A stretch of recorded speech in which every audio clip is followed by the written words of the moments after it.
Alright fellas, we're back with Pokemon Horizons video. We're at episode 102, which is titled The Night Met at the Ruins, or at least something like that. But this episode's pretty good. It's very random. Honestly, in my opinion, it's very all over the place with kind of what they're trying to do. Like, the overall goal remains the same: find Lockboom signs, research them, whatever, right?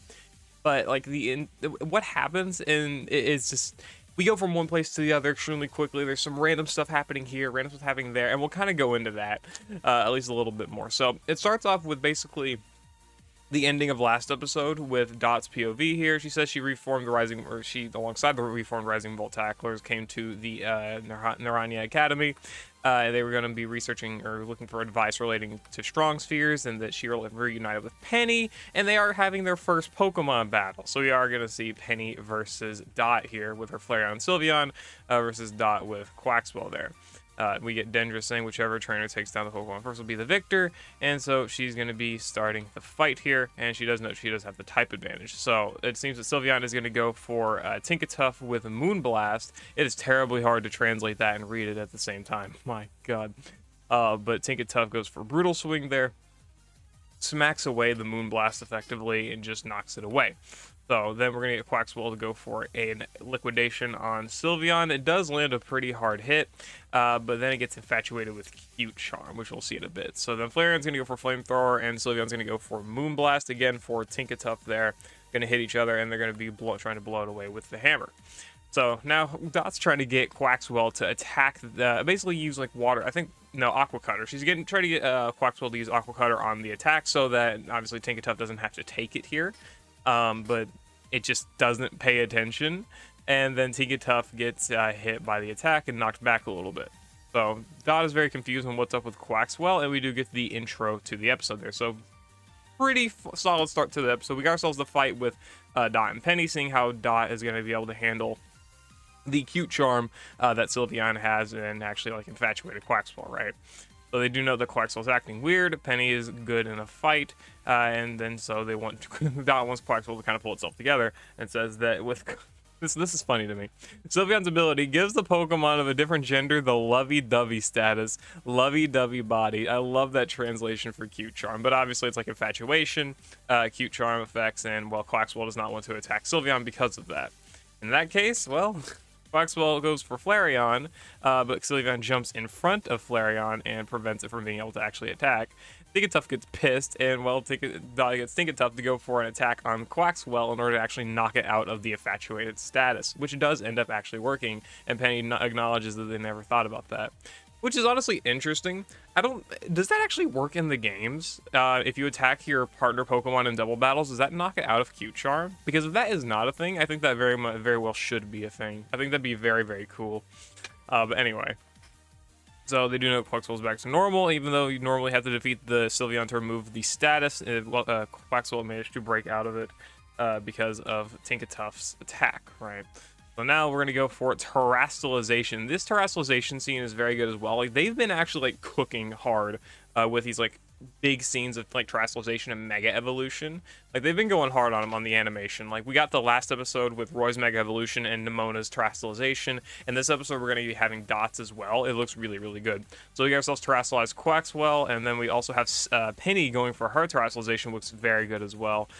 Forced me to show my Vivi's true potential. Sparkle, Stars, Terastal, you can be whoever you want to be. Pretty cool. So we got ourselves Terastal Sylveon, fairy typing of course, and she goes for Moonblast again. I love this scene. That's a very cool cinematic there with Penny's hand up and then going into Sylveon using the Moonblast. And so Quaxwell ends up tossing Tinkatuff up into the air and takes the Moonblast attack, which knocks it back. And then Tinkatuff goes into the air. Dot gets it to use Slam. It hits the ground, destabilizes Sylveon and Flareon a little bit so that Quaxwell can go for a liquidation on Sylveon. And then we get Flareon going for Swift, hits Quaxwell, and actually knocks it out of its terastallization. And Dot loses the fight to Penny. I'll be honest, a very odd fight in general. The very ending moments felt completely pointless. Like, the terastalization's fine, the good attack, right? But Tinkatuff using Slam, I mean, it didn't really seem to do much of anything. It just kind of shook the ground a little bit. I guess made them kind of like unable to react, I guess, in time, where Quaxwell then went for the liquidation here on Sylveon. But then the swift knocking Quaxwell out, I don't know about that one, man. That's a little odd. Very, very odd for sure. And Tinkertuff didn't really get to do much of anything there other than knock Quaxwell out of its infatuation. But anyway, I'm sure, whatever. Very weird fight to conclude with. I mean, you could definitely have given Dot a loss, like without that. I don't think people will complain about it, but like the way it went about it was kind of weird. But it's whatever. It's in the grand scheme of things, it's not a big deal. She says she lost and that her partners did fight well, noting that Penny is super strong, that she can't really believe it. Starific work. I love that pun. That's awesome. So Nimona is honestly pretty happy just to see that they both showed how strong they were with each other. And Roy says that was an awesome battle. So Liko says she's not just a cute face. The counters they both came up with were so cool. I like the use of not just a cute face there. That's funny.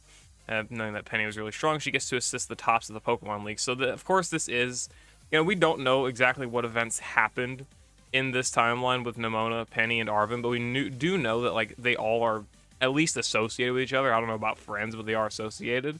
But we do not know, or at least it's very unlikely that they actually ever went to Area Zero or did anything related to that. So it is very definitely interesting to see like maybe how they became friends, how Penny actually got like the expertise, or not got the expertise, but how she actually ended up like meeting Gita. So like, I'm gonna assume she hacked the system again. I'm gonna assume she hacked the system, and that's how she got like to be with Gita. But I don't know how that actually ended up happening, because of course like the main character was a big player and all of that in the Scarlet and Violet games, but how did that actually end up happening in the anime? We'll probably never really know the answer, but it is interesting to think about. So Alt wants to battle Nimona next, but it seems like the school hours are over and that the battle will just have to wait till next time, and well, he's upset about that. So they don't really have time to really stick around here. They do end up leaving the academy. Dendra knows that they have grown pretty strong, and Nimona says that they should bear more fruit and that she can't wait. And so they do end up leaving the Naranja Academy behind them with our fight, Roy's fight versus Nimona and Dot's fight versus Penny. So very interesting to see what'll happen in, round 3, I guess, whenever we do end up getting that. It'll be very interesting to see. We once again set our minds on collecting the necessary data to investigate the relationships between Strong Spheres and Lockweum, and we do see Penny's data. So Penny did give Dot some information last episode on pretty much all of the Lockweum sightings in the Paldea region. So we're probably going to be spending quite a bit of time here in Paldea researching sightings, seeing how things are going here. So expect to, set probably the next, I don't know, 5 or so episodes probably in the Paldea region. I would not be surprised really at all. But of course, that's also probably going to depend quite a bit. But anyway, info on Lockweum signs seen in the Paldea region is organized in a way that makes it easy to understand, and that this one is the latest sighting, which is around the same spot that they actually saw some ruins with when they were exploring with Ryford. And it says that it's in walking distance, so they may as well go check it out. Come along with this Cap. I don't know why he offered, because I think Cap was going to anyway. They said they'll put up a picnic set for lunch and swing by the kitchen and get everything ready for them to set out, and of course make sure they don't overexert themselves. So they're not going to be taking the ship, it's not going to be the whole crew here, but they are going to be going on a picnic, pretty much just the 4 of them, to go out and explore these ruins. So we do go here. Seems there's a Lockweum sign that was seen in this area. There's no telling what kind of Pokemon might show up, so be careful. And of course, Alt, very overconfident as usual, and that's going to really... And it's not going to make him pay later on, necessarily, but it is, oh my god, this episode's fun. It's a good like callback to a lot of stuff that had happened previously, and it's very funny. Let's say they'll split up and search from here. Okay, I'll contact you if I find any Lockweum signs, and they also need to get it on video, so they do have that evidence for Gita and Clavel, right? Because again, the whole point of this journey, the whole point of them looking for these Lockweum signs by this point, is so they can look into more how Lockweum actually affects Pokemon, how the Strong Spheres play into that, the bond between trainers and Pokemon, and how they can kind of try and convince Gita and Clavel that Lockweum is a very dangerous substance. Of course, continuing to give Jacques like information and stuff, and him giving them information. It's just a massive research fest, effectively, at this point. And so we got ourselves this little frame here of Gimmighoul. Love that. We get some fun little frames here of them searching around the different places. We get to see a gem found by Sableye there. We do get to see this new kid here, this guy that's searching for a Scovillain. Also very, I love the little red and green, I guess, pepper looks on his head. I'm not sure. So Liko introduces herself, says his name is Karato, even though he hasn't had any spicy food. He's a spicy food lover. And this is a big character trait of him. You'll get it. Says, have you seen a Scovillain around here? She says that she hasn't really seen one. Says he's his partner, but haven't seen him since yesterday. Haven't seen them since they haven't seen them. So he says that. So I'll keep spy searching around here. So let me know if you see him. This guy uses spicy to start pretty much every S word. So, yeah, that's going to be fun. And so they leave. Anyway, so Roy knows that they're at the watchtower, and Liko does go to meet them. They do have some lunch, eating their bunch of cool sandwiches. I love Roy's pick, by the way. I love the sword. It looks funny. See Tagogo here. Hatterene? Not Hatterene. Hatchram. There we go. It's Hatchram, right? Atena, Hatchram, Hatterene. Yes. Here it is. Let's make one together. I guess Liko and Meowscarada sandwich. That's interesting. But I don't think they end up actually doing it or showing it. Come to think of it, Dot, this is your first picnic, because if you do think back multiple episodes ago, I'm telling you, like, probably like 20 to 30 episodes or so. No, this is after Floragato, Brigatito evolved in Floragato. So probably like episode like 60 range, 50 range, something like that. They did end up actually coming out to Paldea and actually ended up having a picnic, but Dot wasn't there because Dot, obviously, you know, not big on socializing back then, but she did end up actually having a time for that as well. So she didn't want to leave the ship back then, put together a sandwich on the Brave Olivine, and then she had fun making sandwiches with Ludlow, so that was nice. God, Alt. Of course, he's going to make the mega strongest sandwich, and well, I think you're going to make the oh boy, mega shit-sized sandwich, because Jesus. Also, that pick is not doing you any justice, pal. Man, that is a big fucking sandwich. I would throw up. Nuh-uh. Oh yeah, time to dig in. So we do actually see both Liko and Meowscarada holding. I like seeing Meowscarada holding a sandwich. It's funny. And also, Cap got all meat, effectively all meat anyway. Anyway, whatever.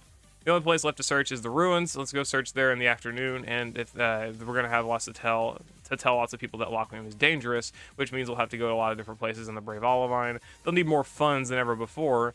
Saying that Frian and Cap took part-time jobs looking for Pokemon and stuff before too. They've also got stuff to think of stuff to do. Dot says they've got a lot of options, but this doesn't really play too much in the episode directly. Well, I say that. They don't end up actually really like making any money or kind of like capitalizing on this idea right here, at least not yet. But we do see some funny shit later. Oh boy. Anyway, you'll see it. Anyway, this is a big Liko episode. Let's just say that. So, Sableye ends up bringing a Gimmighoul coin. They say it's a useless ancient coin, and they say that Roy had collected coins around there before, and, you know, he was under the Gimmighoul's control, which now Alt is trying to make fun of him for it, even though Sableye literally just got a coin. Thinking that was Gimmighoul's power, I'm not going to fall for the same trick twice, and Alt says he has his doubts. And there's the Gimmighoul there. And now, everyone is searching for coins. His coins are useless, aren't they? And then, so Alt is saying, like, oh, these are useless coins, why are we looking for them? And then he finds a coin himself, and he gets a little bit happy. And, well, Gimmighoul there, smug. So, Liko, now asking where everyone went, saying they were with us until a second ago. Yeah. Everyone is searching for fucking coins. So, this is the way they're going to make money, is by taking these useless Gimmighoul coins, and giving them to Gimmighoul, because now they're all under Gimmighoul's spell. Good job, good job. They were here with us until a second ago, and Terapagos does see the little crack there in the wall, which we do remember that. We'll go into a little bit. Saying that now Liko notices that Pogogo is gone, and we do see, this is a terrifying scene, by the way, but the Charcadet. There is a Charcadet in this little ruins, and we do get the mid-card section with both Dot and Penny's team. Very cool cards, very cool mid-card sections. I do like to see that. Anyway, we do get to see Charcadet there. Terapagos, of course, is friends with the Charcadet. It is with a very scared Kricketot and Bounsweet, which have had two of its friends go or three, I can't count clearly. Three of its friends go missing, so obviously very, very scared, right? Meowscarada does point and notices something, and does notice that there is a Lockwium sign. Yep, it's time again. We got ourselves the Lockwium signs.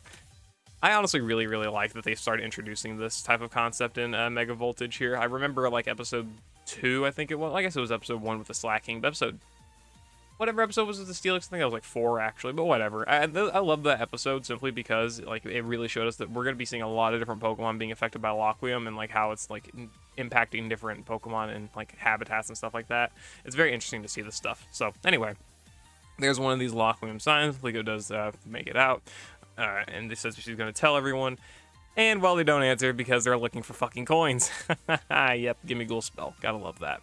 wonders why no one is answering, and Meowscarada drags her to a different spot where we can see the baby Pokemon that Charcadet was talking about earlier are just running away from this Scovillain, which is affected by Lockwium. And that was the same Scovillain that Kerato guy, whatever, however you say the name of the person, was looking for.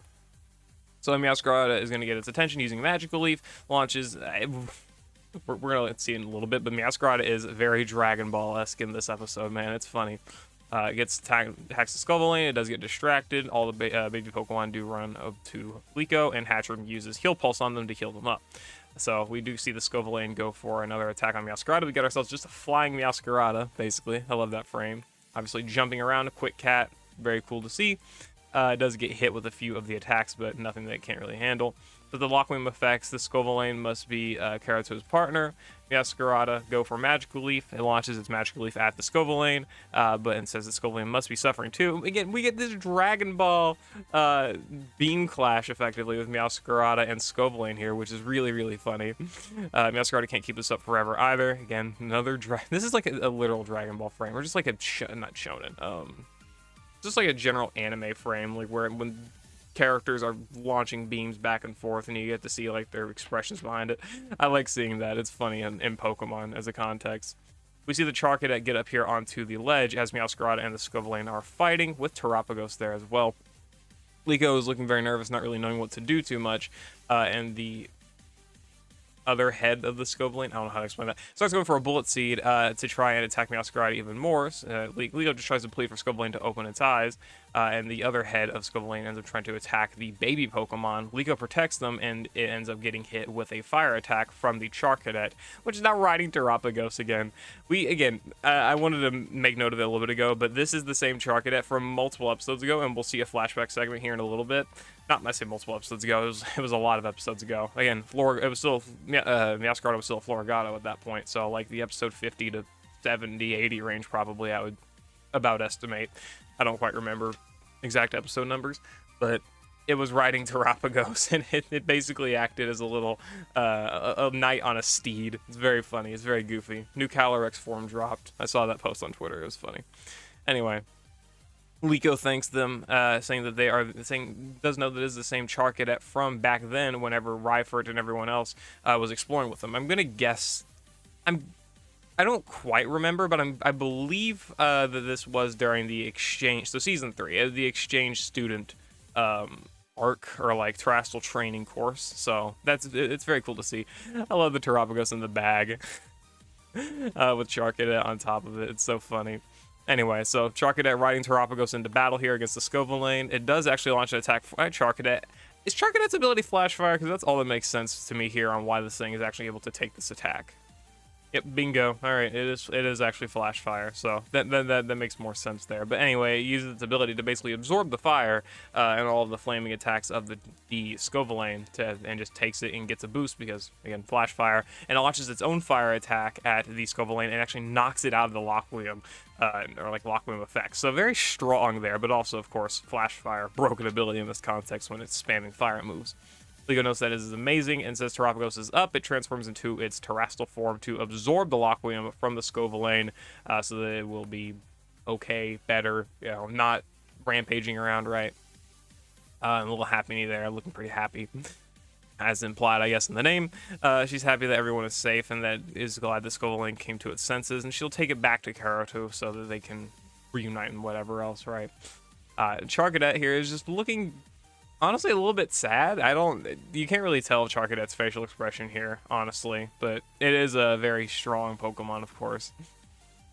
We'll get more of this stuff. We'll get more of it. Again, this Charcadet ends up being one of the more random aspects of this to me, because, like, why is he back? Like, it's cool that this Charcadet's back, and, it's a nod to a Pokemon that they had found prior, but why is it back?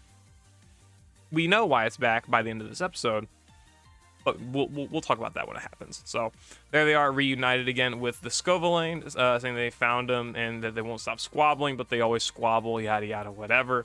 Red one's like the older brother to the green one, whatever, makes sense. And again, he's using his old spice tongue. I guess is the best way to put it, saying spice before every S word, effectively. Saying they're so happy to see him again, and Liko asks if they actually are using a strong sphere. Says that they are, and how'd she know? So they became an Exceed product tester, and he's been using one. She asks where the strong sphere is, and he doesn't have it, but it's super strong, good for battles, using it pertinently, and it ran out of energy to the point where it actually, well, ran, you know. And then Liko points it out in her head, using it to the point of where it actually runs out of energy. Yeah, that's a lot of overusage. As after that, I send it back to them so they could spice it back up. If you're interested, maybe you should apply. She just says no thanks. It says that this might not be a spicy tidbit, but I just love Scovillain. There are all kinds of different Scovillain. And Liko just like tries to cut him off and says, see you around. So, fun stuff. So, one thing that's a little bit interesting to me here, what Liko didn't exactly do is tell Karuto why the why Scovillain was rampaging. Like, she's been telling basically everyone that's been overusing one of these orbs that it's a bad thing for the Pokemon, you know, it's not a good thing, right? And been kind of proving that. So I don't know why she didn't tell Karuto here.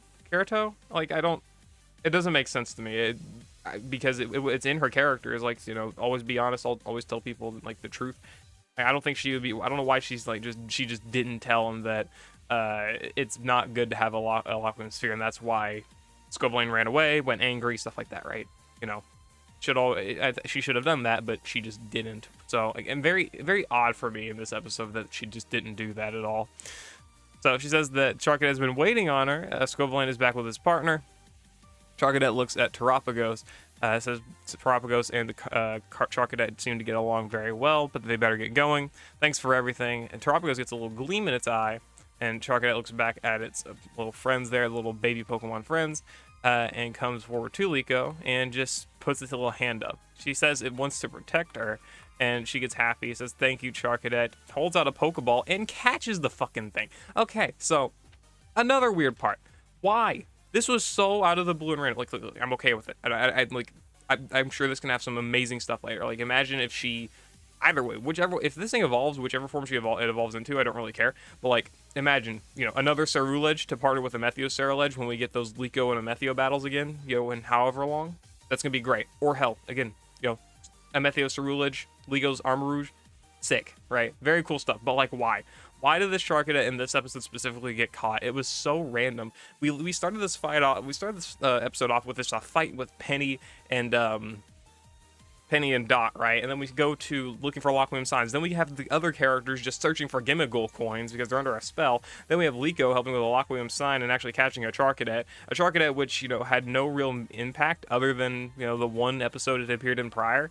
Which is fine. Again, I'm fine with this. I think this is fine, but it just felt so random to me. I don't know, like, it didn't feel like this built up to really, like, make a lot of sense in my head. But I also, again, could be wrong. I don't know. Whatever. She says, let's be good friends, and, well, you know, now she's got her fourth Pokemon. She's got Meowscarada, Hatchrim, Terapagos, and this Charcadet. I will be very happy to see when both Hatchrim evolves into Hatterene and Charcadet evolves into whichever form it will actually end up evolving into. I hope it's another Ceruledge, frankly. Look, I like Armarouge. Armarouge is cool, but I like Ceruledge more, and I would also like to see double Ceruledge fights between, like, Liko and a Methio. That'd be so sick. All right? So cool. Anyway, whatever. Liko comes back to the group saying that she was trying to call to them, and she points out the coins. Is that the Gimmighoul again? They ask what, and Gimmighoul just latches shut, and they get a little bit pissed because they spent the entire fucking day collecting Gimmighoul coins, not actual money, and not really doing anything of importance. So, again, random. Like, it's not bad, but it's just so random. Whatever. Strong Sphere really behind. Apparently Scovillain ran off after his trainer used it persistently, and maybe it started to hate him, and think that maybe the Strong Sphere too much ruptures the bond between trainer and Pokemon. Their bonds rupturing also could explain why when they fought the Explorers that the Tauros were not listening to their commands. So there is a little bit more explanation there. So Liko, of course, did get it on video, which is great, of the actual fight and how it works. But apparently it starts to sever the bond between trainer and Pokemon, so that Pokemon only really fight off of instinct, which, you know, not good, obviously, to have trainer and Pokemon not, I wouldn't say not like each other, but, like, you know, severing that bond is not good for pretty much anyone there, so, except probably Exceed, so, sure, I guess. But yeah, it is very interesting to explore how, like, excessive use of locker room effects, like the bond between a trainer and its Pokemon. So she did end up getting a video message, and it is Iono. Very random to get Iono in this, but here she's back again. Says that you want that Nidothing collab, and she wants to do it. Meeting in, I believe that's Levincia. I'm pretty sure. I can't remember, but I'm pretty sure that's Levincia. We'll make it a handshake meet in Levincia City, an IRL event. Sweet, right? Think about it, waiting to hear from you. And then she just ends up disconnecting. So Dot is just left completely flabbergasted here. A fan meetup event. She's always so pushy. Liko says, amazing, I want to go. And Roy says it's super cool, sounds like a lot of fun.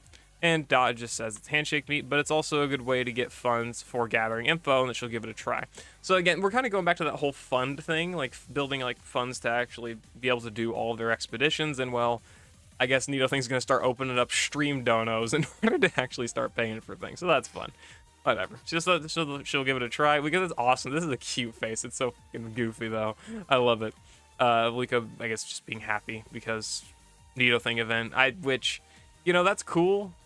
But, you know, you're already friends with Dot and talk with her literally every day. I don't think this does too much for you, but sure. Fair enough, I guess. And then we see that the Gimmighoul actually stowed away on the ship. God damn it. We're going to be getting more of this fucker's little shenanigans.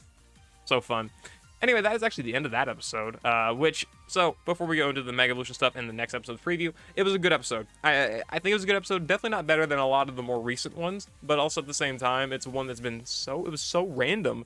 Liko catching Charcadet was completely unexpected, you know, there was no build-up to it pretty much whatsoever. It's fine, again, I like it. I like Charcadet, I like it evolves into Ceruledge or Armarouge, and you know, how that's gonna go, that's fine. I like it, but it's just so random to me. Then we also see everyone like collecting Gimmighoul coins and Gimmighoul now being on the ship. Again, very random. We'll see how that plays out. Maybe someone's going to end up getting a Golden Go. That'd be pretty cool. Who's to say? Or, you know, could just be a random thing. Whatever, right? Makes sense. Not really. We'll just pretend it does, I guess. And then also, like, we went into, like, the locker room stuff, and we had the fight with Penny and Dot. All good stuff, but a lot of it felt just so disconnected to all be in one episode. At least in my opinion, but whatever. So we do have the Nidothing bit here for the new Mega Evolution special, which is going to be Blastoise. And so we get the new Mega Evolution or Mega Blastoise artwork. I do wonder if these are actually going to be like official artworks they're going to put in for like the promotion of these Pokemon, because I do like these art pieces a good bit. I love this. You see that Blastoise? It is a Nidothing flag, and she wants it to hit the flag, and well, it just noticed the Nidothing on the flag and ended up blasting Nidothing away. I love it. Mega Blastoise is fun though. I like it. Preview for the next episode, we actually do see Zerk and Onya here in street clothes. Zerk is looking dapper, by the way. That man is hot. Okay, so we do see his Rhydon and Onya's Golduck there as well. They do have a flyer for a Nidothing event, because we do actually see, again, we saw that just a few frames ago, that Dot's going to be holding that, or Iono and Dot are both going to be holding that. I don't know, whatever. They do know Master Methio, where have you gone? We see Captain Pikachu. It seems to be like in the sewer. Not really sure why, but we do actually also see interaction here, if you look on the far left, between Onya, Zerk, Liko, and Roy. So they do actually recognize each other, as they should, obviously. But we're actually going to be seeing them like talk with each other, and we might be getting closer and closer to that like reunion with a Methio, right? We might actually be getting close to that, and I'm very interested because he is the single most important character, pretty much. Okay, not the most important character in like the series, but he is the most important character that they have not told us anything about. Nothing, right? Like, we do not know what that guy is doing. We don't know where he is. We don't know what's up. Nothing. And that guy, he's probably cooking. He's got to be cooking. So we get to see this nice interaction between, you know, I guess ex-explorers, I don't know, and the Rising Volt Tacklers there. Grusha also has a Nidothing ticket, number 6. I guess he's pretty high up on the list, I suppose. We do see Rhydon here with Zerk fighting a Wug trio, and also Iono there with Nidothing and Belly Bolts, all of that. Zerk, I don't know why he's blushing so much. Bernhot, Nidothing love. Very interesting episode. So... And this frame here, I didn't see it, but we have Rhydon with heart eyes chasing Nidothing. The freaky fucking Rhydon, that's all I can say, alright? Anyway, so I guess that's gonna be the next episode. Burn Hot, Nidothing love, whatever. Sure. Okay, we'll just have to see. It seems to be a very Nito thing-centric episode. We'll also get some more stuff with Zerk and Onya, and they're also their interactions with the Rising Volt Tacklers. I'm very excited to see how that goes. So yeah, anyway, let me know what you all think about it in the comments below. Let me know what you all thought about this episode. Of course, we'll be back next week for the next episode. I'll see you later, and I hope you all enjoyed. Peace.